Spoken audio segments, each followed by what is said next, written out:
नमस्ते दोस्तों। Project self और यूनाइटेड कॉन्शियसनेस की तरफ से आप सभी का हार्दिक स्वागत है। हमारा नाम डॉक्टर विक्रांत सिंह तोमर है और आज हम उपनिषद सीरीज प्रारंभ करने जा रहे हैं। अभी तक इससे पहले हम लोगों ने जिन सीरीज का अध्ययन किया वो थी वेदांत सीरीज, जिसमें हमने भारतीय दर्शन की गहराइयों को एक बर्ड आई व्यू से देखने का प्रयास किया। इसके बाद हमने भगवत गीता सीरीज का अध्ययन किया, जिसमें हमने भगवत गीता ग्रंथ के 700 श्लोक का पंक्तिबद्ध अध्ययन करने का प्रयास किया। और इसके उपरांत हम लोगों ने योग सूत्र सीरीज का अध्ययन किया, जिसमें हमने योग सूत्र के 195 श्लोक का अध्ययन किया। आज हम लोग इसी सीरीज में अगला सेशन के साथ उपनिषद पढ़ने जा रहे हैं। तो चलिए, परमात्मा को ध्यान में करके आज अपन इस सिंसियर स्टडी को प्रारंभ करते हैं। Before I begin this talk, I have few questions with all of you. And चूंकि ये क्वालिफाइड बैच है, हम सभी लोग वेदांत पहले पढ़ चुके हैं, सो ये सिंसियर स्टडी ऑफ उपनिषद्स किन लोगों के लिए है, उसको समझने के लिए हम आपसे 24 क्वेश्चन पूछेंगे कि क्या ये सेशंस आपके लिए हैं भी कि नहीं। अगर ये 24 प्रश्न आप खुद से जोड़ पाते हैं तो आप हाथ खड़ा कीजिएगा। हम में से कितने लोगों के, आप में से कितने लोगों के विचार में, दिमाग में इस प्रकार का प्रश्न आता है? पहला, मैं जैसा भी हूं वैसा क्यों हूं? इसका मतलब मुझे गुस्सा क्यों आता है, मेरी वो हैबिट्स जो हैं वैसी क्यों है, why am I the way I am. कितने लोगों के मन में प्रश्न आता है, मैं इतना इमोशनल क्यों हूं, या फिर ऐसा क्यों होता है मैं लोगों पे बहुत जल्दी भरोसा कर लेता हूं। ये पहला प्रश्न है। दूसरा प्रश्न, कितने लोगों के मन में यह प्रश्न आता है, मेरे साथ जो हुआ वह क्यों हुआ?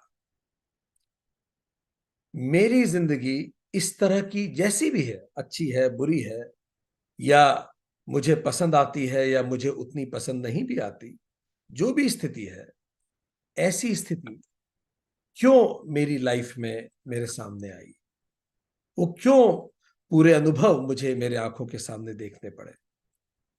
तीसरा, कितने लोगों के मन में यह प्रश्न आता है कि मैं कौन हूं, what is my purpose of being, मेरे यहां होने का प्रयोजन क्या है, मैं कौन हूं। बहुत अच्छा, बहुत ही अच्छा, बहुत अच्छा। कितने लोगों के मन में यह चौथा प्रश्न आता है, मेरे जीवन का उद्देश्य क्या है? कितने लोगों के मन में यह प्रश्न आता है अक्सर, मेरे जीवन का उद्देश्य क्या है? हम्म, हम्म, बहुत अच्छा, बहुत अच्छा। आई एम श्योर आप में से कई लोगों के मन में बड़ा फ्रीक्वेंटली यह प्रश्न आता होगा। बिल्कुल ठीक बात है, बहुत अच्छा। अगला प्रश्न, मैं यहां क्यों आया हूं, why was I born at all. अच्छा, कितने लोगों को ऐसा लगता है, ये सबके लिए अलग अलग उत्तर हो सकते हैं, जरूरी नहीं है कि सबके लिए सभी उत्तर सब रिलेट कर पाए, कि they feel they don't want to be here on earth, they want to go back as soon as possible. कितने लोगों को ऐसा लगता है? ठीक है, ठीक है, ठीक है। अगला प्रश्न, मैं दुखों से कैसे मुक्त हूं, ये जो जीवन के दुख हैं, कितने लोग ये प्रश्न उनके सामने आता है? बहुत अच्छा। सातवां, मैं स्थायी शांति को कैसे प्राप्त करूं? कितने लोगों के मन में यह प्रश्न आता है कि क्या यह संभव है कि जीवन के हर उतार चढ़ाव में मैं स्थिर रहूं? आठवां, कितने लोगों के मन में यह प्रश्न आता है कि मरने के बाद क्या होता है? What happens when we die? मरने के बाद क्या होता है? हम कहां जाते हैं? मरने के बाद क्या होता है? बहुत अच्छा। कितने लोगों के मन में यह प्रश्न आता है, नाइन्थ, ये जो जगत है हमारे आसपास का, ये जैसा है वैसा क्यों है? Why this world is the way it is? जब हम इस दुनिया को देखते हैं, कितने लोगों के मन में यह प्रश्न आता है, यह जगत कैसे बना? ये कैसे इतनी इमैक्युलेट सृष्टि बनी, इतनी खूबसूरत, इतनी डाइवर्सिफाइड, इतनी अजीब और गरीब ये सृष्टि ऐसे कैसे बनी? बहुत अच्छा।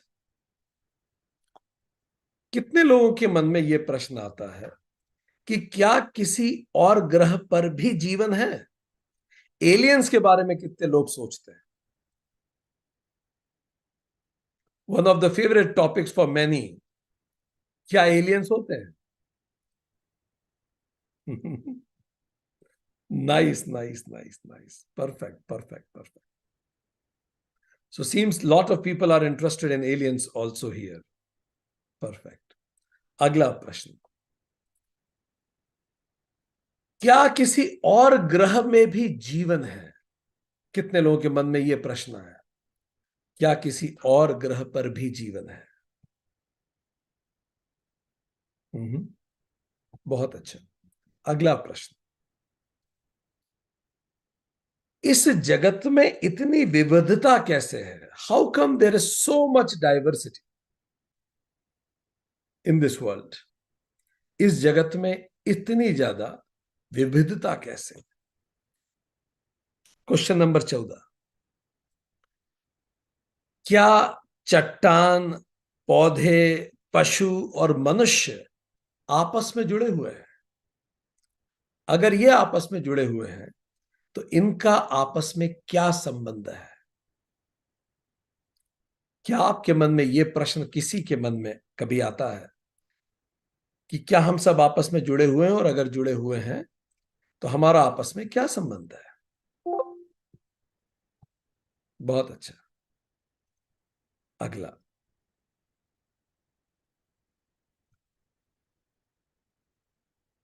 नेक्स्ट क्वेश्चन 15, कितने लोगों को रात में आसमान के तारे बड़े आकर्षित करते हैं और उनके मन में आता है क्या मल्टीवर्सेस हैं?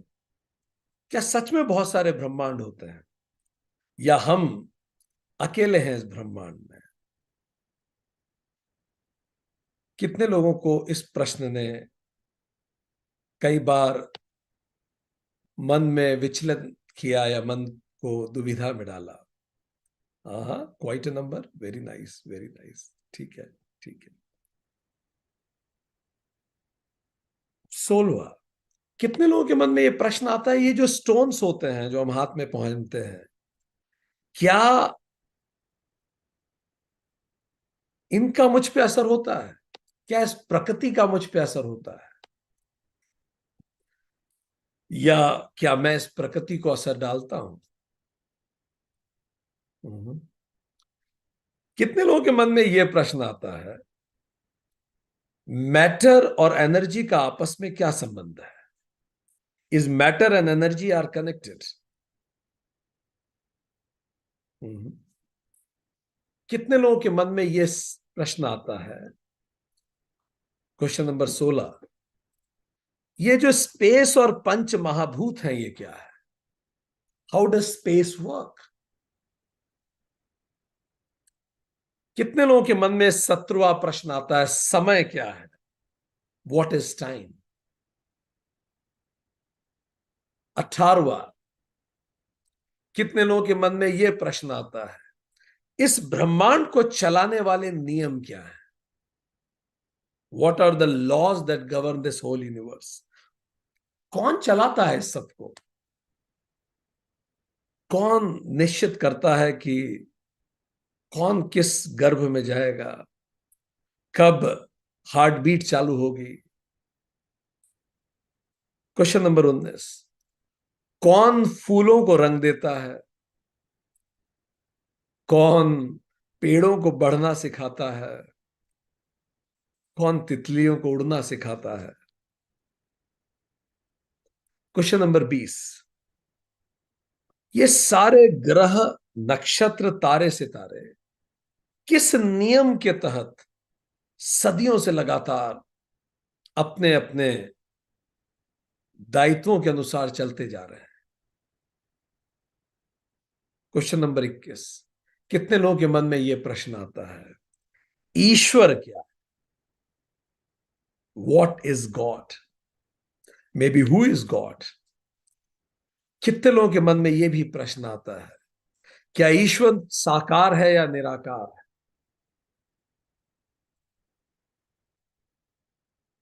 और क्वेश्चन नंबर 23, कितने लोगों के मन में कई बार यह भी प्रश्न आता है, ईश्वर कहां रहता है और क्या करता है? इस समय क्या कर रहा है वो जब ये क्लास चल रही है? क्वेश्चन नंबर 24 और अंतिम, कितने लोगों के मन में यह प्रश्न आता है, ईश्वर की उत्पत्ति कहां से हुई? अगर सबकी उत्पत्ति ईश्वर से हुई तो ईश्वर की उत्पत्ति कहां से हुई? अगर आपके मन में शुरू से 1 से 8 तक जो प्रश्न है वो आते हैं, तो आप जीव के बारे में प्रश्न करते हैं। ये प्रश्न जीवों से संबंधित है। यदि 9 से 16 के बीच में प्रश्न आते हैं, तो ये प्रश्न जगत से संबंधित है, सराउंडिंग। और अगर 17 से 24 तक जो हमने पूछे, अगर ये प्रश्न आपके मन में बहुत आते हैं, तो ये जगदीश से संबंधित है, सुप्रीम से संबंधित है। और लगभग आपने इन तीनों में कमोबेश हाथ खड़ा किया, तो आपके जो प्रश्न हैं जीव, जगत और जगदीश के बारे में, सेल्फ, सराउंडिंग और सुप्रीम के बारे में, तो आप इस ग्रंथ को पढ़ने को तैयार हैं। यदि ये प्रश्न आपको परेशान करते हैं, अपने जीवन के बारे में, अंतर्व्यक्तिक संबंधों के बारे में, तो आपका स्वागत है उपनिषद में।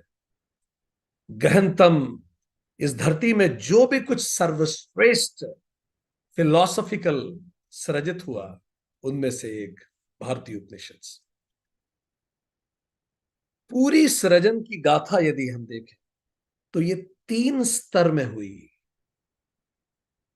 पहले स्तर को कहेंगे इनवॉल्यूशन, दूसरे स्तर को कहेंगे इवोल्यूशन, और तीसरे को कहेंगे रिवॉल्यूशन। ये सारे प्रश्न मुझसे संबंधित, मेरे आसपास की हर चीज से संबंधित और ईश्वर से संबंधित। इन सारे प्रश्नों के उत्तर की खोज 3 स्तर में विचार की जा सकती है, इनवॉल्यूशन, इवोल्यूशन एंड रिवॉल्यूशन। इन्वॉल्यूशन वो शब्द है जिसको स्वामी विवेकानंद ने बड़ा प्रसारित किया। पहले हम समझें इन्वॉल्यूशन क्या है। पहला चरण, अगर हमें इन सभी प्रश्नों के उत्तर खोजने हैं, ढूंढने हैं, involution means energy to matter, consciousness to matter, divine to diversity. जब पहले कुछ नहीं था और बिग बैंग से सडनली पूरा ब्रह्मांड एग्जिस्ट में आया, तो ये ब्रह्मांड का जन्म जैसे बीज में पूरा पेड़ छुपा होता है, बीज में पेड़ इन्वॉल्व्ड ही होता है, बस मैनिफेस्ट होने की देर। इसी को इन्वॉल्यूशन कहते हैं। उस पल में, उस कॉन्शियसनेस में, ये पूरी कायनात ऑलरेडी छुपी हुई थी, बस बिग बैंग से वो मैनिफेस्ट हुई। टाइम और स्पेस का जन्म हुआ, नेम एंड फॉर्म का जन्म हुआ। जब कोई फॉर्म बनेगा, मैटर एक फॉर्म हुआ, जैसे ही मैटर बना, कोई भी मैटर बना, ग्रह बने, तो जब कोई फॉर्म होगा तो उसका नाम भी होगा, तो इसको हम कहेंगे नाम रूप की दुनिया बनी। अब जब नाम होगा, फॉर्म होगा, तो जगह भी घेरेगा, तो स्पेस चाहिए, नाम रूप जगह। अब कोई भी चीज होगी तो समय भी शुरू होगा, वो चीज समय के साथ बदलेगी भी, नहीं भी बदलेगी, समय भी शुरू हो जाए। So the counting begins, name space, name form time space सब कुछ प्रारंभ, ये जगत प्रपंच शुरू हुआ। पर ये सब ऑलरेडी इन्वॉल्व था कॉन्शियसनेस में, उस बीज में सब कुछ है। We all are manifestations of divine, regardless of all the diversity. हम कितनी भी डाइवर्सिटी में हम देखते हैं हमारे आसपास की दुनिया को, हम सब उसी डिवाइन के मैनिफेस्टेशन है।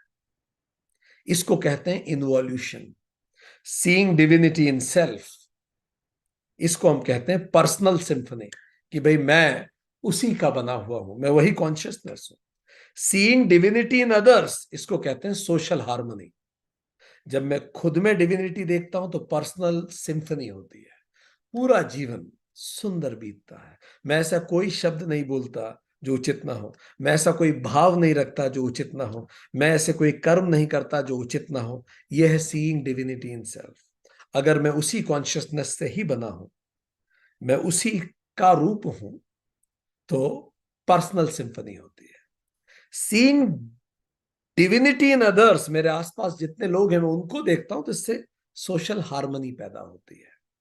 सो इन्वॉल्यूशन का मतलब each soul is potentially divine, creator is divine, so is the creation. जिससे यूनिवर्स बनी है, जिससे सब कुछ बना है, वो डिवाइन है, इसीलिए यूनिवर्स भी डिवाइन है। ठीक, इसको हमने कहा इन्वॉल्यूशन। इन्वॉल्यूशन का तात्पर्य उस बीज से मैनिफेस्टेशन हो जाता, एनर्जी से मैटर बन गया, इसको हमने कहा इन्वॉल्यूशन। चलिए, मैटर बन तो गया, अब आई स्टेज 2, इसको कहा गया इवोल्यूशन। इवोल्यूशन, इवोल्यूशन का मतलब ये मैटर में भी फिर जीवन पैदा हुआ। वन सेंस ऑर्गेनिजम्स आए, मिनरल या मैटर को हम कहते हैं अन्नमय कोश है उसमें केवल, सिंगल सेल ऑर्गेनिजम्स आए। तो क्या हुआ, अन्नमय कोश के साथ प्राणमय कोश जुड़ा जुड़ा, तो धीरे धीरे सेंसेस बढ़े, one sense, two sense, three sense, four sense. हम ह्यूमन बींग्स 5 सेंस के हैं, तो धीरे धीरे सेंसेस बढ़ने लगे। अन्नमय केवल मिनरल्स, मैटर जो इन्वॉल्यूशन से आया था। उसके बाद अन्नमय में प्राणमय जुड़ा, ऑर्गेनिजम्स आए, single cellular organisms, single sense के ऑर्गेनिजम्स आए, फिर उससे पौधे बने, फिर अन्नमय प्राणमय में मनोमय भी जुड़ा, धीरे धीरे कॉन्शियसनेस और एक्सपैंड होने लगी, इससे पशु बना। पशु में अन्न प्राण और मन तीनों है। फिर अन्नमय प्राणमय मनोमय विज्ञान में बुद्धि भी आई, इससे मनुष्य बना। और फिर अन्नमय प्राणमय मनोमय विज्ञानमय और आनंदमय, आनंदमय सीड ऑफ डिविनिटी, जिसके प्रति हम लोग ब्लिसफुली इग्नोरेंट हैं, हमें पता ही नहीं है। वी आर ब्लिसफुली इग्नोरेंट, इसको कहा आनंदमय। जैसे कोई व्यक्ति अपनी डीप स्लीप में आनंद में रहता, उसका व्यवसाय लुट भी गया हो तो भी डीप स्लीप में तो पूरा आनंद में है, गहरी निद्रा में, इसी को आनंदमय कोश। सो इन्वॉल्यूशन एनर्जी से मैटर बना, इवोल्यूशन मैटर इवॉल्व हुआ, और मैटर से ह्यूमन बना, हम आए। जब ह्यूमन आए तो ह्यूमन ने क्वेश्चंस पूछे, ह्यूमन ने क्वेश्चंस पूछे। इस यूनिवर्स की एज तो 14 मिलियन ईयर्स, पर जब ये अर्थ पे जीवन आया 3.7 बिलियन ईयर्स एगो, हमारा यूनिवर्स 13.7 बिलियन ईयर्स पुराना है। धरती पे जीवन 3.7 बिलियन ईयर्स पुराना है।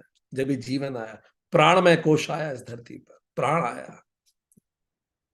उसके बाद ह्यूमन इस धरती पे आया 70 लाख साल पहले, 7 मिलियन ईयर्स पहले। और उसके बाद होमोसेपियंस आए इस धरती पे, हम लोग। होमोसेपियंस मतलब इंटेलिजेंट मैन, 2 लाख साल पहले, अभी अभी हम आए। लगातार प्रश्न पूछने की हमारी चेष्टा में हमें वो बनाया जो हम हैं। मनु अवबोधने मतलब मनुष्य, one who can grasp knowledge with mind is called मनुष्य। द लिटरल मीनिंग ऑफ मनुष्य, जो बुद्धि से नॉलेज को ग्रैप्स कर सके, इसी को होमोसेपियंस कहा, बुद्धिमान मनुष्य। पर आपने ये देखा हमारे पांचों सेंसेस बाहर की तरफ है। क्यों हमारे सेंसेस बाहर की तरफ है? Anybody would like to write answer in this? क्या कारण है हमारे पांचों सेंसेस? हम आंखों से बाहर देखते हैं, नाक से बाहर की हवा लेते हैं, मुंह से बाहर से खाते हैं, सब कुछ बाहर की तरफ है। हम ऐसे इवॉल्व क्यों हुए कि सब कुछ बाहर की तरफ है? एनीबडी? ये प्रश्न शायद हमने कभी पूछा भी हो। एग्जैक्टली संदीप, बिकॉज इवोल्यूशन का एकमात्र लक्ष्य था सर्वाइवल एंड रिप्रोडक्शन। सर्वाइव के लिए आंखों से देखना, नाक से सूंघना, इंद्रियों से रिएक्ट करना बहुत जरूरी था। तो हम सर्वाइव करके इंसान बन गए।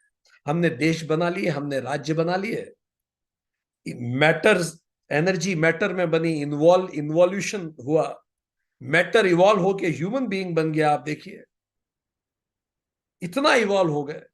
आप सब जानते हैं हम सब स्टार डस्ट ही हैं, जिससे तारे बने उसी से हम बने। पर तारे ऐसे बोल नहीं सकते जैसे हम बोल रहे हैं, हम इतने इवॉल्व हो गए। विलक्षण इवोल्यूशन हुआ हम सबका। और ये सारे इंद्रियां बाहर की तरफ देखती है ताकि हम खुद को बचा सके, और इसी के कारण हम इवॉल्व हो गए। अब आया स्टेज 3, जिस पे अभी हम हैं। इन्वॉल्यूशन हो गया, इवोल्यूशन हो गया, हमने पढ़ लिया, चार्ल्स डार्विन ने भी बता दिया कि भाई पशु से हम इंसान बन गए। अब समय है रिवॉल्यूशन का। What does this revolution? ये पांचों सेंसेस जो बाहर की तरफ देखते हैं, अब हमें इन सेंस के भी परे जाना है। सिंगल सेंस के ऑर्गेनिज्म से हम आज 5 सेंसेस ऑर्गेनिज्म बने। अब समय आ गया है human species extra sensory perception करने लगे। वो उस ब्लिस या आनंदमय कोश के भी परे चली जाए। इवोल्यूशन में हम प्रकृति की वेधशाला में थे, in the laboratory of nature. अब हम आत्मा की वेधशाला में जाएं और उन सारे प्रश्नों के उत्तर ढूंढें जो हमने 24 प्रश्न आपको बताए थे। क्या एलियंस होते हैं? मेरा नेचर ऐसा क्यों है? मुझे गुस्सा क्यों आता है जल्दी? आत्मा की वेधशाला। इवोल्यूशन के दौरान जितने वैज्ञानिक हुए, उन्होंने लॉ ऑफ नेचर स्टडी किया। पर रिवॉल्यूशन में जो वैज्ञानिक हुए, इन्होंने लॉ ऑफ ब्रह्मन स्टडी किया। कॉन्शियसनेस के लॉज क्या है, नेचर के नहीं। उस चेतना के लॉज क्या हैं, उस चैतन्य के लॉज क्या हैं जिससे हम सब बने हैं। नेचर भी तो उसी से बना है। तो इवोल्यूशन के दौरान वैज्ञानिकों ने लॉ ऑफ नेचर पढ़े, पर देन कुछ वैज्ञानिकों ने लॉ ऑफ कॉन्शियसनेस पढ़ा, और उनको यह समझ में आया कि जब मैं लॉ ऑफ कॉन्शियसनेस पढ़ता हूं, तो ये पूरा जो इवोल्यूशन हुआ है मेरा, मैं इसको काउंटर करके उस एनर्जी तक वापस पहुंच सकता हूं जिस एनर्जी से मैं आया। काउंटर इवोल्यूशन कर सकता हूं, प्रति प्रसव कर सकता हूं। मैं उस पूरी एनर्जी की ताकत अपने अंदर ला सकता हूं। ये पूरी ब्रह्मांडीय शक्तियां मैं वापस प्राप्त कर सकता हूं। मैं पूरे ब्रह्मांड से कनेक्टेड हो सकता हूं। पहले कोई ये बात समझता नहीं था जब कही जाती थी, पर जब से इंटरनेट आया है लोग समझ पाते हैं कि कैसे आप सबसे कनेक्ट हो सकते हैं। कैसे यहां से एक बटन दबा के अमेरिका में चीजें बदली जा सकती हैं। अगर यहां से एक बटन दबा के अमेरिका में चीजें बदली जा सकती है तो मार्स ग्रह पे भी बदली जा सकती है। अगर मैं पूरी दुनिया से यहां बैठ के कनेक्टेड हो सकता हूं तो मैं पूरे ब्रह्मांड से कनेक्टेड हो सकता हूं। मैं एकाकार हो सकता हूं, प्रति प्रसव उस पूरी यूनिवर्स की एनर्जीज को मैं खुद से जोड़ सकता हूं। स्वामी विवेकानंद ने कहा, अब जो गोल है वो बदल गया है। अब सर्वाइवल या दो वक्त की रोटी का गोल नहीं है। आई एम श्योर जो लोग यहां क्लास अटेंड कर रहे हैं उनके जीवन का मूल लक्ष्य दो वक्त की रोटी मिल जाए और मैं जिंदा रह लूं, ये नहीं होगा। तभी आप लोग यहां समय दे रहे हैं। This can not be the objective of life, two times meal and or survival, वो गए जमाने। स्वामी विवेकानंद कहते हैं, the goal quote, the goal is to manifest this divinity within. अब लक्ष्य यह है, अब लक्ष्य यह है कि मेरे अंदर जो सुप्रीम पोटेंशियल है, एक्सट्रीम पोटेंशियल है, उसको मैं मैनिफेस्ट करूं। कैसे? By controlling internal nature. अभी तक मैं एक्सटर्नल नेचर को कंट्रोल करने की सोचता रहा, अब समय आ गया है कि मैं इंटरनल नेचर को कंट्रोल करूं। स्वामी जी आगे कहते हैं, do it either by work, worship और मेंटल डिसिप्लिन। कैसे भी करूं, मैं अपने इनर बीइंग को इवॉल्व करने के लिए या तो वर्क करूं, कर्म योग करूं, वर्शिप करूं, उपासना योग करूं, मेंटल डिसिप्लिन, उपासना योग, या हम जोड़े विजडम करूं, ज्ञान योग, और या फिर ये तीनों करूं ताकि मैं हर प्रकार के भय से मुक्त हो सकूं, मैं उस अपार ऊर्जाओं को अपने अंदर केंद्रित कर सकूं और वो सब प्राप्त कर सकूं जिसके मैं योग्य हूं। स्वामी जी आगे कहते हैं, this is the whole religion, बस यही धर्म है। कमजोर होना अधर्म है, मजबूत होना अधर्म है। सारी शक्ति की ऊर्जाओं से खुद को जोड़ पाना धर्म है। डॉक्ट्रीन्स, रिचुअल्स, बुक्स, टेम्पल्स और forms are secondary details, Swami ji कहते हैं। बाकी सब चीजें सेकेंडरी डिटेल्स हैं। महत्वपूर्ण विषय यह है, क्या मैं अपने आप को इवॉल्व कर पाऊंगा? क्या मैं अपने आप का सर्वश्रेष्ठ वर्जन तक पहुंच पाऊंगा? एक मैनेजमेंट में एक प्रिंसिपल कहा जाता है कि जब आप छोटे लेवल पे होते हैं, लोअर लेवल मैनेजमेंट पे होते हैं, तब जो चीजें आपको चाहिए होती है वो मिडिल लेवल मैनेजमेंट में नहीं चाहिए होती है। और जब आप टॉप लेवल पे होते हैं तब जो स्किल सेट आपको चाहिए होता है वो मिडिल लेवल का नहीं है।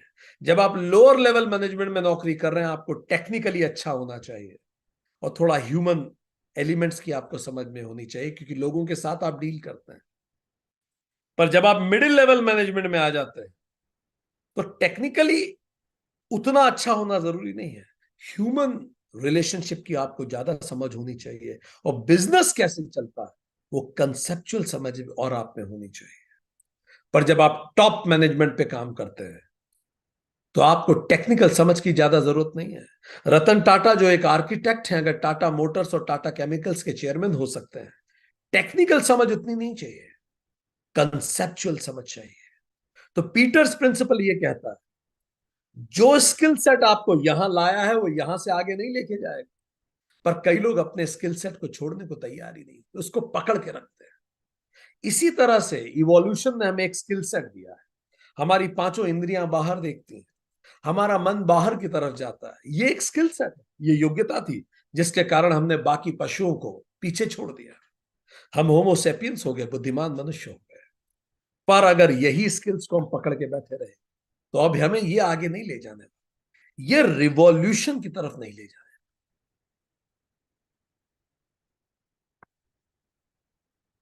आर्टिफिशियल इंटेलिजेंस के इस युग में ह्यूमन इंटेलिजेंस में अभी बहुत संभावनाएं बाकी हैं। ह्यूमन इंटेलिजेंस और इवॉल्व हो, और जिन स्किल सेट से हम यहां तक आए हैं, five five senses and this बुद्धि, इसको हम इंट्रोवर्ट करें ताकि अपने अंदर जाके उन सारे उत्तरों को ढूंढें। तो इन्वॉल्यूशन था existence of seed of divinity, evolution था एक्सप्रेशन ऑफ डाइवर्सिटी, जब वो सीड डाइवर्सिफाइड होके पूरी दुनिया बनी। Revolution is experience of unity in diversity. इस सब बीजों के भीतर अंदर वो एक क्या चीज है जो सबके अंदर है। इस विजिबल भ्रांति, आभासिक डाइवर्सिटी के परे क्या कोई एक वास्तविक समानता है? वन विदाउट द सेकंड है, क्योंकि हम सब निकले तो एक ही पुंज थे। यही जानना क्रांति है, और इस जानने को ही संस्कृत में वेद कहते हैं। सो वेद का अर्थ इस सत्य को जानना कि समस्त डाइवर्सिफाइड एक्सप्रेशन के भीतर एक यूनिफाइड रियलिटी है। इसको वेद कहते हैं। विद ज्ञाने मतलब वेद, जानना, टू नो। तो आज से कई हजार साल पहले, लगभग 5,000 साल पहले इस धरती पर ऐसे कुछ वैज्ञानिक हुए जिन्होंने वो जो 24 प्रश्न हमने आपसे पहले पूछे थे उन पर बड़ा मनन किया, इन पर प्रश्न किए, उन पर प्रयोग किए, प्राकृतिक नियमों को जाना, आत्मिक नियमों को जाना, पता लगाया कि ये पूरी यूनिवर्स, ये टाइम, स्पेस, मैटर, ये कैसे अनुशासित रहते हैं। इन वैज्ञानिकों को इन्होंने अपनी गहरी इंसाइट और रिसर्च से they saw order of the universe. उन्होंने यूनिवर्स का ऑर्डर देखा अपनी गहनतम दृष्टिकोण से। They could see how the universe is happening, what all is happening. उन्हीं वैज्ञानिकों को ऋषि कहा गया। ऋषयति इति ऋषि, one who saw the order of the universe. ऋषयति जिसने देखा, उन्होंने स्वयं देखा मैं कौन हूं, उतरते चले गए। उन्होंने उस सूक्ष्मतम तरंगों को देखा जिससे वो खुद बने हैं। एंड व्हेन आई से देखा, आई मीन देखा, no metaphor, they saw, not by this eyes, ज्ञान चक्षु, क्योंकि अपनी पांचों इंद्रियों को तो उन्होंने अंदर कर लिया। In their deepest orders of meditation. जिनको यह अजीब लगता है, ऐसे कैसे हो सकता है, आंख बंद करके कैसे देख सकते हैं? किसी मां से पूछिए, जब बेटी दुखी होती हो तो आंख आंख बंद किए बिना काम में ही उसको कुछ लगता है कि मेरी बेटी ठीक नहीं है। जब आप गहनता से संयम करते हैं किसी चीज पे, तो आप देखते हैं। ऋषियों ने ज्ञान चक्षु से उतर के देखा, उन सूक्ष्मतम तरंगों को देखा जिससे सारी सृष्टि बनी।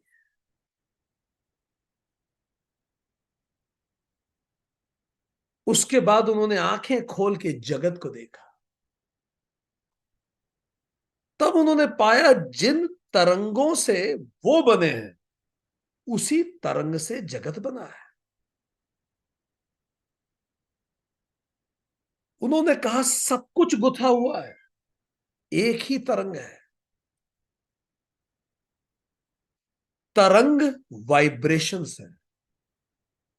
इन्हीं तरंगों को मंत्र कहा जाता है। मन और ऋषियों को मंत्र दृष्टा, मंत्र आर दोज वाइब्रेशंस जिससे आप इस यूनिवर्स से कनेक्ट करते हैं. They are universal vibrations. जब आप ओम चांट करते हैं, ओम मंत्र, तो आप वो वाइब्रेशन चांट करते हैं जो सृजन में पहले पहल इन्वॉल्यूशन के समय जो वाइब्रेशन आप अपने पुरखों से मिलते हैं, आप उसी लय पे वाइब्रेट करते हैं. भगवत गीता अध्याय 7 श्लोक 7, कृष्ण कहते हैं, सब कुछ मोतियों की तरह मुझ में ही गुथा हुआ है. मैं ही तो स्ट्रिंग हूं, कृष्ण कहते हैं, जिसमें सब गुथे हुए हैं. सारे पशु पक्षी मनुष्य जगत, पत्थर चर अचर, सब मुझ में गुथा है. और फिर आती है स्ट्रिंग थ्योरी, जो कहती है सभी कुछ तो वाइब्रेशंस है. 5,000 साल पहले इन मनीषियों ने, इन वैज्ञानिकों ने उन वाइब्रेशंस को देखा. वो जो आज वैज्ञानिक देख रहे हैं अपने एक्सट्रीम माइक्रोस्कोप से कि एटम भी क्वार्क से बना और क्वार्क वाइब्रेशन से बने हैं, वो वाइब्रेशन अगर आज के वैज्ञानिक देख पा रहे हैं, वो उन्होंने देखे. और उन्होंने ऐसे साउंड क्रिएट की जो उसी वाइब्रेशंस पे वाइब्रेट हो. मंत्र दृष्टा. तो ऋषि सत्य दृष्टा कहलाए, वो वैज्ञानिक भारत में ऋषि कहलाए. सत्य दृष्टा, मंत्र दृष्टा. उन्होंने देखी उन स्ट्रिंग्स को. फिर जब उनसे पूछा गया कि आपने क्या देखा है, कैसे आपने पूरी इन्वॉल्यूशन इवोल्यूशन की जर्नी आंख बंद करके देख ली, कैसे कर लेते हैं आप, और क्या देखा आपने, ये सबसे क्या जाना आप. तब जो जो शब्द उनके मुंह से निकले, इन्हीं शब्दों को मंत्र कहते हैं. ऋषि मंत्र दृष्टा. मंत्र वो वाइब्रेशंस, वो तरंगे हैं जो हमें इस समूचे अस्तित्व से जोड़ती हैं. अस्तित्व की तरंगे हैं मंत्र. उन्होंने जो कहा वो मंत्र कहलाया. उन वैज्ञानिकों ने पूछा, लोगों ने क्या देखा आपने, स्टूडेंट्स ने पूछा उनके, क्या देखा आपने. एक्साइटेड होके स्टूडेंट ने पूछा. तो ऋषियों ने कहा, उन वैज्ञानिकों ने कहा, प्रज्ञानम ब्रह्म. इतना ब्रीफ में कोई कह सकता है? इतना ब्रीफ में 2 शब्द में कह दिया सब कुछ. ऋषियों ने कहा, consciousness is absolute. प्रज्ञानम Brahma. Consciousness ही ब्रह्म है.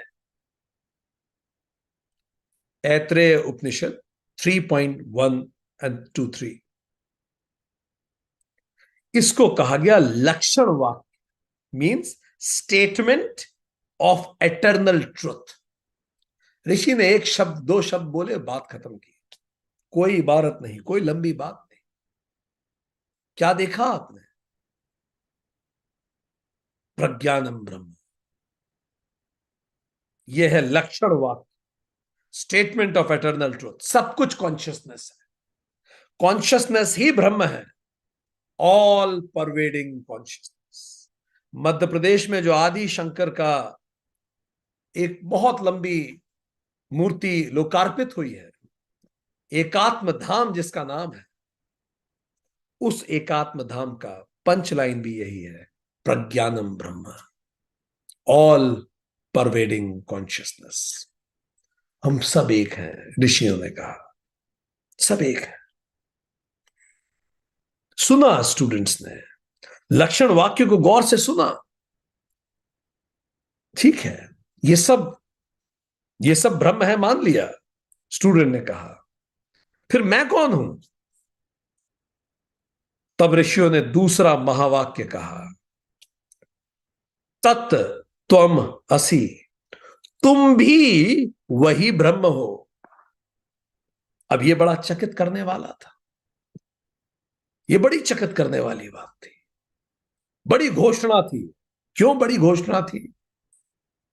जब स्वामी जी गए शिकागो में बोलने, तो बहुत सारे लोग उनसे पहले बोल रहे थे, यू आर सिनर्स, ऑडियंस को बोल रहे थे, यू आर सिनर्स, तुम पापी हो, तुम्हें स्वर्ग से फेंक दिया गया है तुम्हारे पाप के कारण।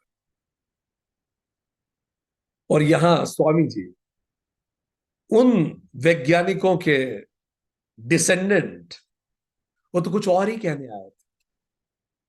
वो तो उस वेद वाक्य की घोषणा करने आए थे जो ऋषियों ने कही थी। और वो वेद वाक्य क्या था? श्रुणुन्ति विश्वा, ये ऋषियों ने कहा था। श्रुणुन्ति विश्वा अमृतस्य पुत्रा, श्रुणुन्ति विश्वा, listen whole world, you are eternal beings. अमृत के पुत्र हो तुम, अमृत कभी नहीं खत्म होने वाले। कान खोल के सुनो, श्रुणुन्ति विश्वा अमृतस्य पुत्रा, आप अमृत के पुत्र हो। Listen whole world. Swami ji दहाड़े वहां। And then he said, there is only one sin that is calling others a sinner. Then Swamiji said, I will not insult you by calling you sinners. कितना रिलीविंग है। हम पापी नहीं है, हम स्वयं वो ईश्वर के अंश मात्र है। हम में पोटेंशियल है ईश्वर हो जाने का, हम वही तो हैं। ऋषियों ने कहा, तत् त्वम इसी, तुम वही हो। पहले उन्होंने कहा सब कुछ वही है, ऑल परवेडिंग कॉन्शियसनेस। फिर विद्यार्थियों ने कहा, हाँ समझ में आ गया। अगर समझ में आया होता तो ये अगला प्रश्न आता क्या? वो कह ही चुके हैं सब कुछ कॉन्शियसनेस है। पर कई चीजें थ्योरेटिकली समझ में आती है। ऋषियों, स्टूडेंट्स ने, शिष्यों ने श्रवण किया, फिर पूछा फिर मैं कौन हूं? तो ऋषियों को और स्पष्ट होना पड़ा। उन्होंने कहा, छांदोग्य उपनिषद 4.9-10, तत्त्वमसि, तुम भी वही हो। इसको कहते हैं उपदेश वाक्य, स्टेटमेंट ऑफ इंस्ट्रक्शन। वो स्टेटमेंट ऑफ ट्रूथ था, वो तो फैक्ट है, ये इंस्ट्रक्शन। तत्वमसि, तुम वही हो। कितनी क्रांतिकारी बात 5000 साल पहले। कह रहे हैं सब कुछ ब्रह्म है और तुम भी ब्रह्म हो। मतलब ब्रह्म कहीं आसमान में नहीं छुपा, कोई बड़ी बड़ी दाढ़ी वाला, सफेद रंग के बाल वाला दुनिया नहीं चला रहा।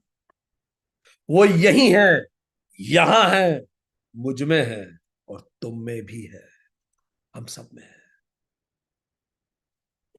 और शायद सही शब्द हो, वो मैं भी हूं, वो तुम भी हो, बस हम भूले हुए हैं अपने स्वरूप को। ये सुन के शिष्य चकित हो गए। 5000 साल पहले, लुक एट द ऑनर। जब दुनिया कबीलाई समाज में थी, जब दुनिया पत्थरों में, जब दुनिया मूर्तियों में, वही केवल श्रद्धा रखती थी। उस समय के वैज्ञानिकों ने कहा, उस मूर्ति में भी ईश्वर है, तुम में भी ईश्वर है, उसमें भी ईश्वर है, सब में ईश्वर है। हम सब ईश्वर ही हैं, पर हम भूले हुए ईश्वर हैं, जो खुद को भूल गए। ये सुन के स्टूडेंट चकित थे। श्रवण हो चुका था, अब बारी थी मनन की। ऋषियों ने बोला, जाओ और जो मैंने कहा है उस पर मंथन, एक्सपेरिमेंट करो चारों तरफ। Go and experiment. We did that experiment. I am telling you, it is the truth. But you need to experiment it yourself. करके देखो।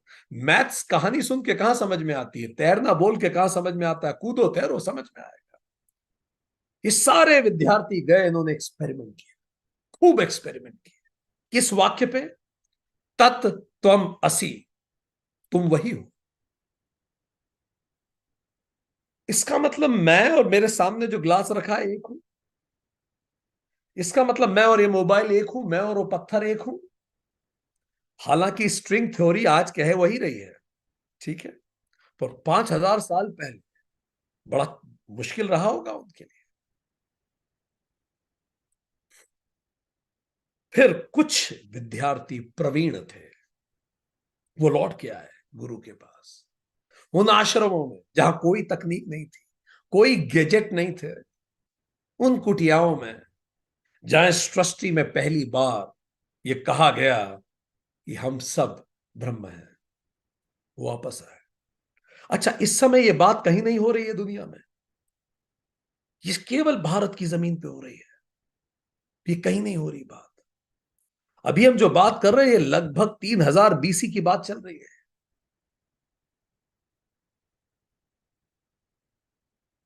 शिष्य वापस आए गुरु की कुटिया में, और फिर उनमें से कुछ शिष्यों ने डिक्लेयर किया, अयम आत्मा ब्रह्म, सेल्फ इज ब्रह्मन, और मुस्कुरा के गुरु के चरणों में लौट गए।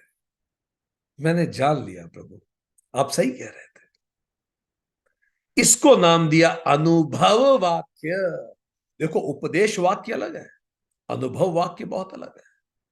वो तो गुरु ने कहा था तत्त्वमसि तुम हो वो, आके उसने कहा अयम आत्मा ब्रह्म, मैंने देख लिया जो आपने कहा था, मैंने देखा, अपनी आंखों से देखा, मैं समझ गया। स्टेटमेंट ऑफ रियलाइजेशन,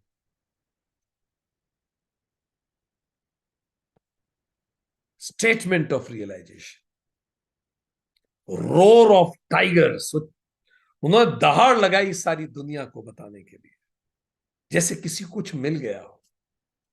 ऐसी लिबर्टी, ना मुझे कभी मारा जा सकता है, ना मैं कभी जन्म लेता हूं, ना मुझसे कुछ छीना छीना जा सकता है, ना ही मेरा कुछ है ही। ऐसी निडरता, ऐसी फ्रीडम, वो नाच उठे। मुंडक उपनिषद मंत्र 2, अयम आत्मा ब्रह्म। पर गुरु ने कहा ये ठीक है, ये अनुभव वाक्य है तुम्हारा, तुम्हारे अनुभव से पैदा हुआ है। Now go and practice it. जान गए तुम, रियलाइज कर लिया, गो एंड लिव इट। अब प्रैक्टिस करो निदिध्यासनम, और वापस आके मुझे बताओ इस रियलाइजेशन पे अब प्रैक्टिस करो। तो अब सारे स्टूडेंट गए, भारत भर में फैले, they started living it. Swami ji अपनी स्पीचेस में बताते हैं, प्राचीन भारत में ऐसा हुआ भी, इवन मिडिल एज तक ऐसा हुआ। हमने पहले भी शायद कहा आपको कि मुगलों के जमाने में एक ऋषि को जब किसी कारणवश सजा दी गई, तो ऋषि को जब तलवार से काटा गया, तो ऋषि के अंतिम शब्द थे, तू भी वही है, और ही expired. Look at it, even in the most difficult moment of life there was no confusion, मुस्कुरा के चल दिए। फिर ये शिष्य वापस गुरु के पास, निदिध्यासन करके, श्रवण हो चुका था, मनन हुआ, निदिध्यासन। अब उन्होंने आके ऋषि वापस डिक्लेयर किया, शिष्यों ने, अहम ब्रह्मास्मि, आई एम ब्रह्मन। अब उन्होंने ये नहीं कहा आई एम आत्मा ब्रह्म, उन्होंने कहा आई एम ब्रह्म, मैं ही ब्रह्म हूं। इसको कहा गया अनुसाधना वाक्य, जो साधना से हो गया ये ब्रह्म। बृहदारण्य उपनिषद 1.4.10, स्टेटमेंट ऑफ कन्विक्शन, अहम ब्रह्मास्मि। जो जीव है वही जगत है और वही जगदीश है। यथा पिंडे तथा ब्रह्मांडे, यथा ब्रह्मांडे तथा पिंडे, उन्होंने घोषणा कर दी। अमृतस्य पुत्र, इन्हीं चारों को कहा जाता है महावाक्य। यही समरी है, यही सब कुछ है। और सुंदर बात भारतीय ग्रंथों की यही है, ये ऐसे ही चालू होता है। हमने भी शुरू में ही आपको समरी बता दी। पर्पस यह है, गीता भी चैप्टर 2 गीता की समरी है। पढ़ लीजिए, आगे पढ़ने की, अगर समझ गए आप, जी लिए, तो बाकी पूरे 16 अध्याय पढ़ने की जरूरत ही नहीं है, वो तो इलोबरेशन है। आप लोगों को याद हो योग सूत्र, जो पहला चैप्टर है, बस उसमें सब कुछ बता दिया, आगे पढ़ने की जरूरत ही नहीं है। This is how it goes. तो पहले ही बता दिया ये चार हैं, अगर जी सकते हैं तो ये सेशन भी अटेंड करना उपयोगी है।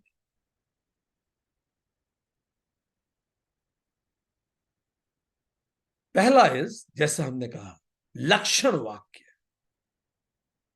आई am quoting Aitareya Upanishad for this लक्षण वाक्य। How exactly is written in the Upanishad, ये सुनते समय ध्यान रखिएगा, ये कितने साल पहले कहा गया लक्षण वाक्य। हजारों साल पहले इस जमीन पे लक्षण वाक्य आ गया, प्रज्ञानम ब्रह्म।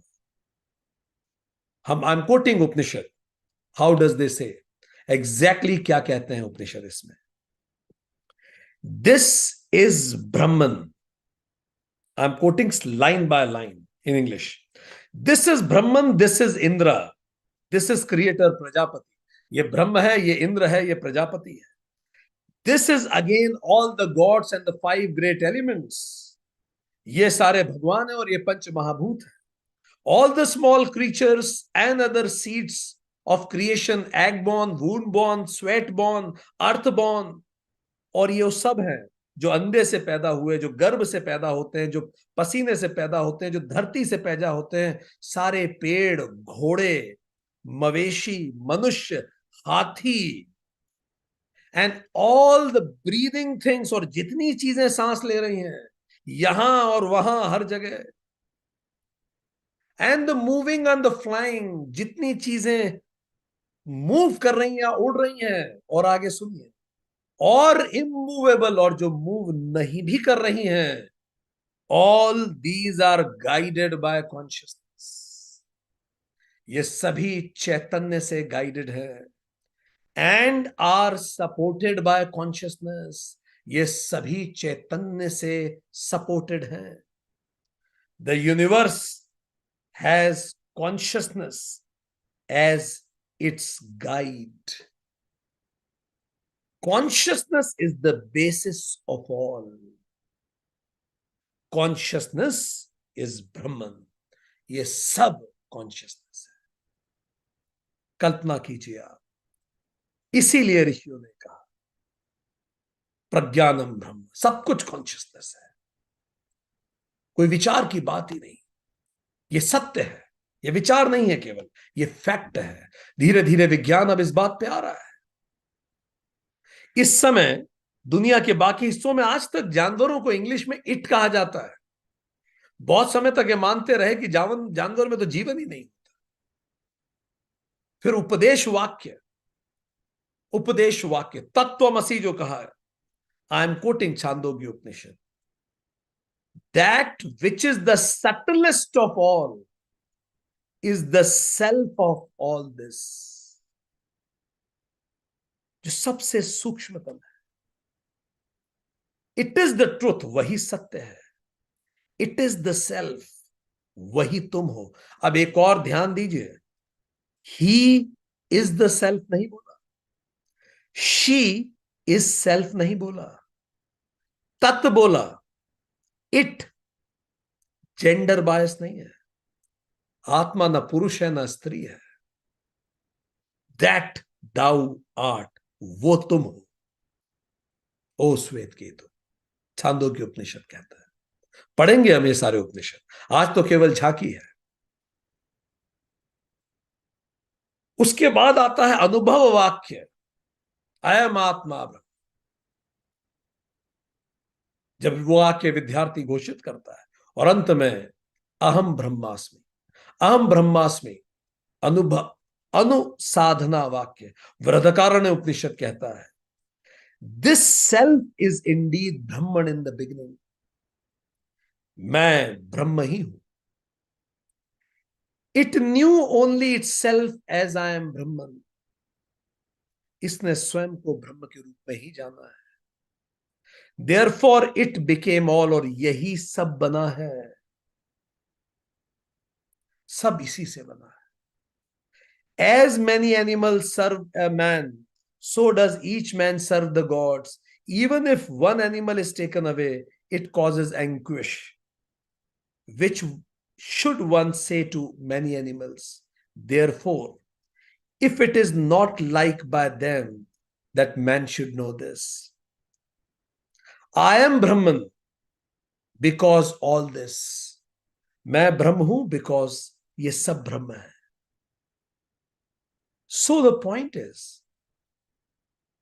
एक एक करके इस तरह से विद्यार्थियों ने evolve, they got evolved.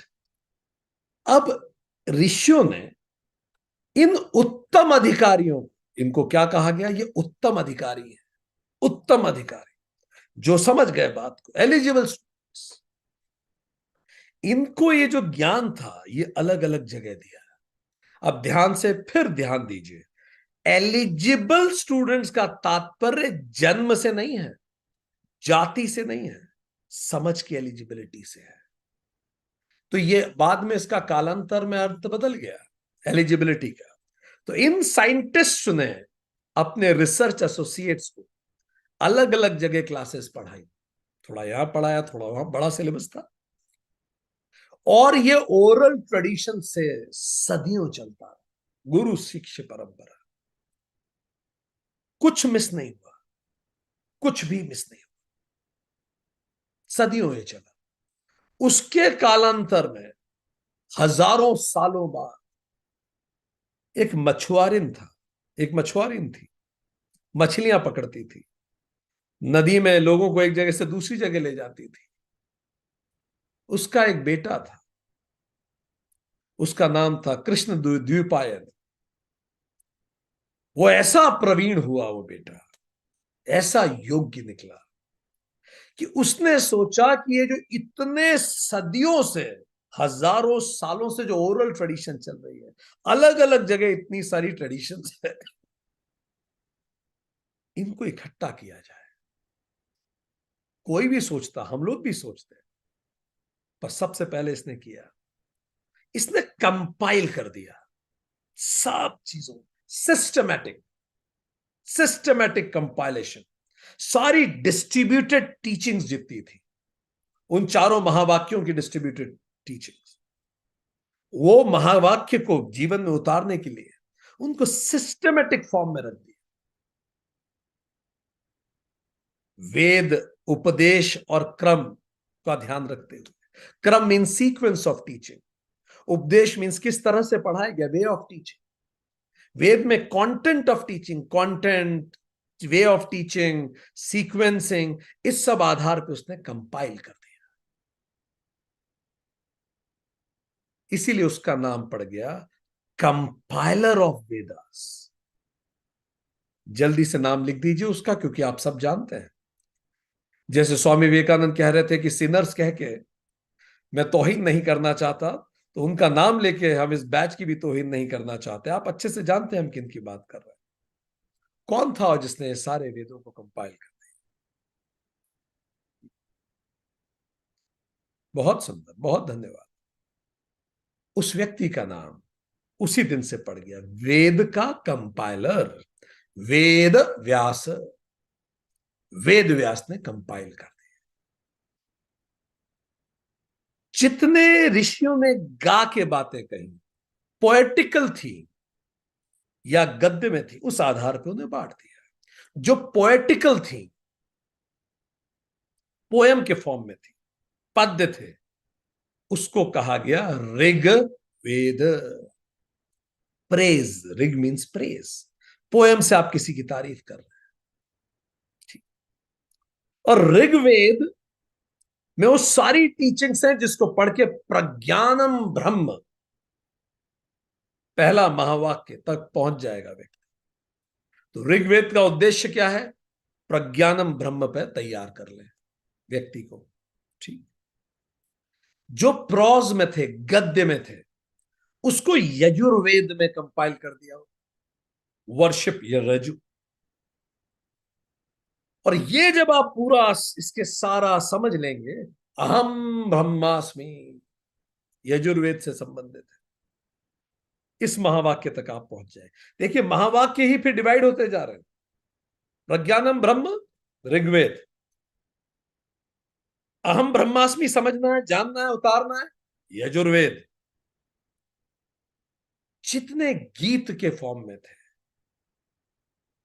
Samaveda song, इससे कहां पहुंचेंगे? कौन सा इसका महावाक्य है? तत्वमसी। और जहां जहां ऋषियों ने मिश्रित बात कही, थोड़ी पोयम भी थी, थोड़ी प्रोस भी थी, थोड़ा सॉन्ग भी था, जहां तीनों लक्षण थे, उसको कहा अथर्व, अर्थवान, carrying all the meanings, Atharvaveda. और इसका आधार वाक्य अहम आत्मा ब्रह्म।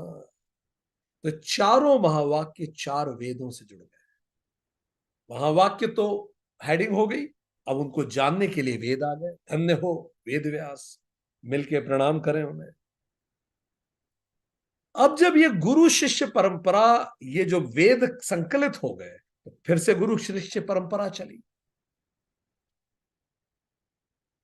और बहुत सदियों तक ये चलती रही। तो अलग अलग जगह पढ़ाया जाता था। तो अब दो तरीके से पढ़ाने में विभाजन हुआ, दो भेद बने। एक को हम कहेंगे क्रम भेद। क्रम भेद मतलब difference in the sequence of mantras. किसी ऋषि ने, किसी गुरु को यह लगा कि इस मंत्र को पहले पढ़ाएं, इसको बाद में पढ़ाएं, तो स्टूडेंट को समझ में अच्छा आएगा। तो मंत्रों के सीक्वेंस को चेंज किया स्टूडेंट की रिक्वायरमेंट के अनुसार। इसको कहा गया क्रम भेद। पढ़ा वही रहे, स्वाभाविक है, टीचर की लिबर्टी है। क्रम भेद। दूसरा पाठ भेद, डिफरेंस इन कंटेंट। कुछ ऋषियों ने अनुभव भी जोड़े अपने। ठीक। कई लोगों का एक्सप्लेनेशन का तरीका अलग था, मंत्र वही है पर एक्सप्लेन अलग तरह से किया गया। तो अलग तरह से एक्सप्लेनेशन हो गया पाठ भेद, सीक्वेंसिंग बदल गया क्रम भेद। इस कारण catering to the requirements of the seekers 1180 Veda शाखाएं बन गई। थोड़ा थोड़ा थोड़ा थोड़ा थोड़ा थोड़ा अंतर। मुक्ति का उपनिषद इसकी संख्या बताता है। ऋग्वेद में 21 वेद शाखाएं हैं, यजुर्वेद की 109 वेद शाखाएं हैं, सामवेद को पढ़ाने के 1000 तरीके, 1000 वेद शाखाएं, और अथर्ववेद की 50 वेद शाखाएं। इससे वेद शाखा वेद शाखा है। अब ये जो कंपाइलेशन किया उन्होंने वेद व्यास ने, हर वेद को, तो ये कंपाइलेशन इतना सीक्वेंशियल और सिस्टमैटिक किया कि वेदों को 4 भाग में देखा गया। संहिता, ब्राह्मण, अरण्यक और उपनिषद। संहिता, ब्राह्मण, अरण्यक, उपनिषद। वेद व्यास प्रकांड पंडित थे। उन्होंने ये देखा कि जो मंत्र हैं उनको एक साथ सीक्वेंस कर दिया जाना चाहिए। ठीक। तो उसको जहां मंत्र एक साथ सीक्वेंस किया, उसका नाम दिया संहिता। समा हरति इति संहिता। Something that is collected, all mantras are collected together. ये जो मंत्र थे ये नेचर से कनेक्टेड थे। हमने पहले ही आपको कहा, जब उन्होंने नेचर को जाना तो मंत्र आए, इस पूरी सृष्टि से कनेक्टेड थे। तो मंत्र, हर मंत्र एक यूनिवर्सल ऑर्डर को रिवील करता है, एक पर्टिकुलर एस्पेक्ट ऑफ यूनिवर्स। अग्नि, जल, वायु। तो इसी तरह, इसी कारण उन मंत्र के देवता हुए। वायु देवता, अग्नि देवता, ताकि आप जब मंत्र का जाप करें तो आप और फोकस्ड हो जाए। दे आर कॉल्ड देवता।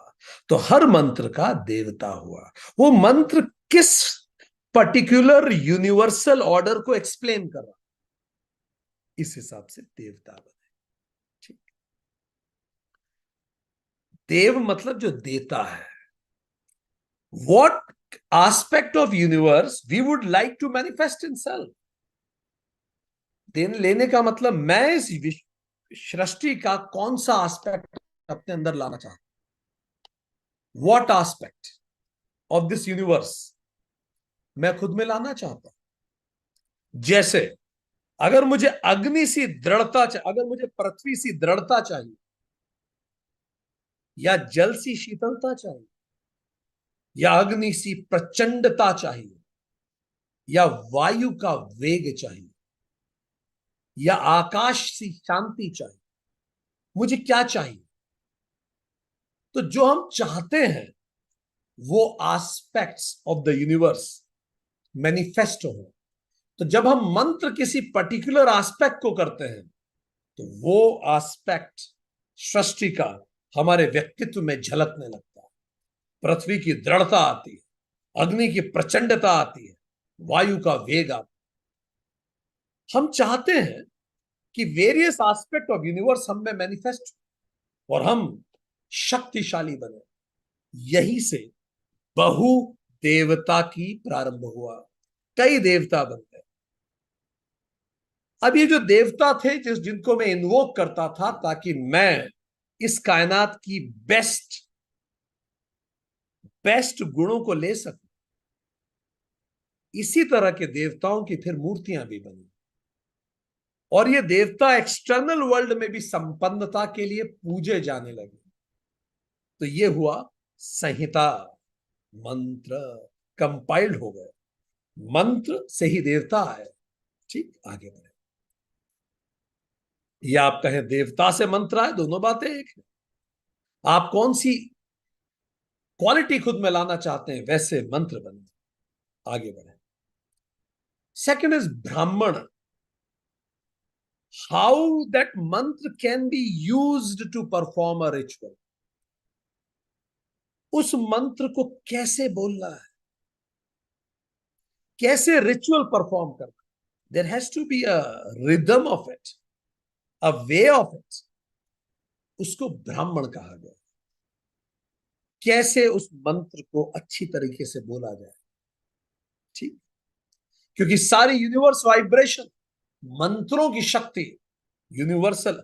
आपने पढ़ा होगा फिजिक्स में, डाइफंक्शनल फ्रीक्वेंसी। अगर जब भी फौज जाती है पुल पे से, फौज कदम तोड़ के जाती है, क्योंकि जब आप खट खट खट खट जाते हैं तो एक डिस्ट्रक्टिव फ्रीक्वेंसी बनती है, उससे पुल में क्रैक आ सकता है। सो फ्रीक्वेंसी सब कुछ उसी से बना है। तीसरा इज अरण्यक। अब now how that Mantra can be used for deeper meditation. अब इस मंत्र पे मैं मेडिटेट कैसे कर सकता हूं, कितना सोचा उन लोगों ने। उपासना कैसे करूं मैं इस मंत्र की। How, what is the method to meditate on that. Fine. इस कैसे मैं सब तरफ से विड्रॉ करूं और अपनी प्रकृति पे विचार करूं। प्रकृति मतलब जंगल, अरण्यक, अरण्य। अपने अंदर की प्रकृति पे ध्यान कैसे करूं। कई ऋषि जंगल चले गए और उन्होंने अरण्यक को भी लिपिबद्ध किया, और इसी कारण से वेद व्यास ने अरण्यक बताया। ऐसे करो भाई, मंत्रों को ऐसे मेडिटेट करो। ठीक। अंतिम था Upanishad, deepest philosophy behind these mantras. इनका दर्शन, pure knowledge, absolute knowledge about जीव, जगत और जगदीश। मंत्रों का गूढ़ार्थ, तत्व विचार, ये लास्ट में लिखा, ये लास्ट में आया। जब आप मंत्र समझ गए, कैसे बोलना है जान गए, कैसे उस पर उपासना करनी है जान गए, धीरे धीरे ये लेटर इवॉल्व हुए। कारण मनुष्य परिपक्व होता गया, और मनुष्य में विकसित समाज परिपक्व, ऋषि तो शुरू से ही परिपक्व, समाज परिपक्व हुआ, वो तैयार हुआ उपनिषद को समझने के लिए। उपनिषद अंतिम में आए, ये इंसानी मस्तिष्क के विकास का भी प्रतीक है। Last and the most elevated portion of Vedas, ये लास्ट में है, इसीलिए भी इसे वेदा अंत कहते हैं, वेदांत। ये समरी कह सकते हैं आप वेदों की, गुणार्थ, इसीलिए भी इन्हें वेदांत कहते हैं। हर वेद कुछ उपनिषद, जैसे ऋग वेद में 10 उपनिषद है, यजुर में 51 उपनिषद, साम में 16 उपनिषद, अथर्व में 31 उपनिषद, ऐसे 108 उपनिषद जो इनमें आए। तो हर वेद में उसका उपनिषद एस्पेक्ट है। संहिता, ब्राह्मण और अरण्यक को कर्म कांड कहते हैं, ये कर्म प्रधान है। उपनिषद को ही वेदों का ज्ञान कांड कहते हैं। ठीक, जैसे जैसे इंसानी मैच्योरिटी बढ़ी, आप जानते हैं संहिता और ब्राह्मण कर्म कांड है ये, और अरण्यक भी कर्मकांड का ही हिस्सा है। पर अगर आप थोड़ा और गहराई में जाएं तो आप ये कह सकते हैं कि संहिता और ब्राह्मण कर्मकांड है, और ये किन पुरुषार्थों से जुड़े हुए हैं? अर्थ और काम।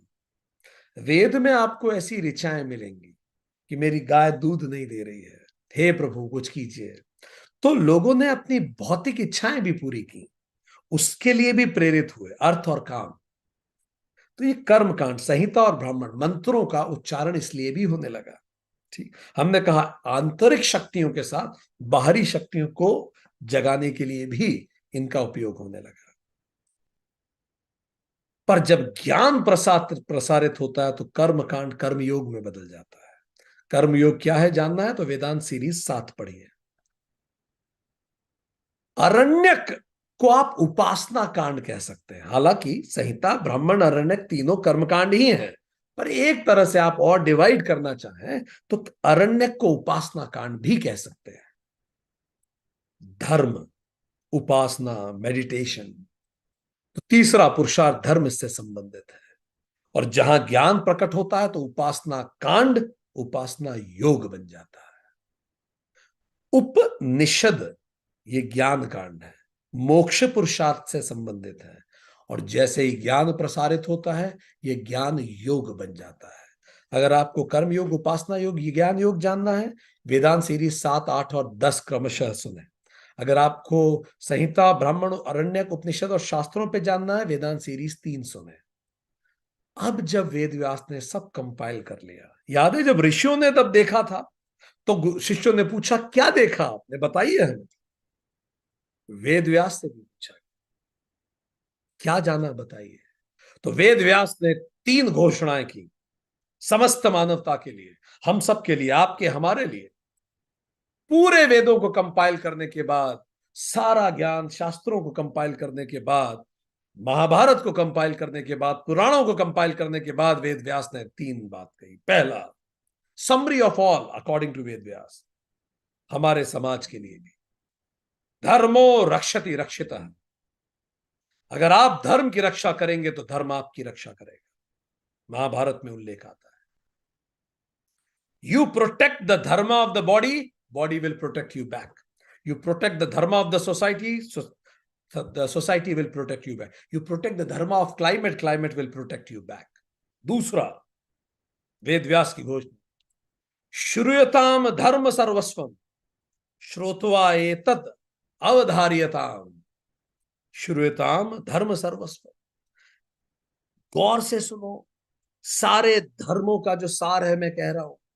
श्रूयताम धर्म सर्वस्व, श्रोत्वा एतत् अवधार्यताम, सुनो और जीवन में लागू करो, कह रहे हैं। क्या है, क्या है सार? आत्मन प्रतिकूलानि परेशान न समाचले, whatever you do not want for yourself, don't do it to others. Very profound. आपने इसको बाइबल में बहुत बार सुना होगा कि जो व्यवहार आपको खुद के साथ पसंद नहीं है, वो व्यवहार आप किसी दूसरे के साथ मत कीजिए। और आप देखिए ये कितने पहले वेद, आत्मन प्रतिकूलानि परेशान न समाचरे। जो आपको खुद के साथ पसंद नहीं है वो आप किसी के साथ मत करिए, वेद व्यास ने अगली बात कही। और शायद ये सारे धर्मों का सार। तीसरी बात, सत्यम वद धर्ममचर। जीवन को अच्छे से जीना है तो क्या कहिए? सत्य बोलिए और धर्म पे चलिए, जीवन आपका ठीक चलेगा। एक क्विक रिकैप लेते हैं। आज हमने इस सेशन में क्या जाना? हमने आपसे 24 प्रश्न पूछे और हमने कहा कि ये प्रश्न जीव जगत ईश्वर से संबंधित हैं। अगर ये प्रश्न आपके पास हैं तो आप उपनिषद के लिए तैयार हैं। और इन्हीं प्रश्नों को पूछते पूछते इन्वॉल्यूशन, इवोल्यूशन और रिवॉल्यूशन हुआ। इन्वॉल्यूशन का मतलब डिविनिटी का सीड, हम अंदर उस सीड में ही पूरा इम्प्रिंट है, पूरी यूनिवर्स उसी सीड में इन्वॉल्व है, बस बाद में मैनिफेस्ट हुई। तो ये manifestation from that seed is called involution. Evolution, seed से जब ये पूरा ब्रह्म आगे बढ़ा, चर अचर जगत आगे बढ़ा। और रिवॉल्यूशन, अब हम इन 5 सेंसों से ऊपर उठे और अब हम स्वात्मानुभूति करें। Existence of seed of divinity is called involution. Expression of diversity of this world is called evolution. Or experience of unity in diversity in everything is called revolution.